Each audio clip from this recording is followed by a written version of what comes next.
Sir मंदिरामध्ये आता दर्शन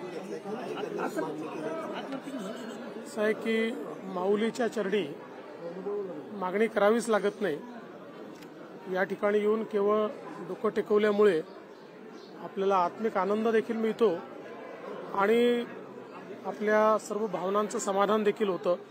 त्यामुळे तोच आनंद प्राप्त करण्याकरता या ठिकाणी मी आलो आणि आता हे दर्शन घेतल्यानंतर आज पूज्य गोविंददेव गिरीजींचा जो काही सहस्त्रचंद्र दर्शन सोहळा चाललेला आहे त्यानिमित्ताने जे कार्यक्रम आयोजित केलेले आहेत त्या कार्यक्रमात मी सहभागी होणार आहे। एकंदरीत जर आपण पाहिलं तर इंद्रायणीचं प्रदूषणाचा खरं तर मोठा प्रश्न एकंदरीत निर्माण झालेला आहे। मला आता त्या संदर्भात सांगण्यात आलेलं आहे आणि विशेषतः गुरुवार शुक्रवारच्या दरम्यान जास्तीत जास्त एफ्लुएंट त्याच्यामध्ये येत आहे अशा प्रकारची तक्रार देखील मिळाली आहे। आम्ही तात्काळ त्याच्यावर कारवाई करू। गेल्या काही दिवसांमध्ये अनेक गुन्हेगारीचे प्रमाण वाढताना कुठे मंदिरामध्ये त्याच्यावर काल बोललोच आहे मी मंदिरात या गोष्टी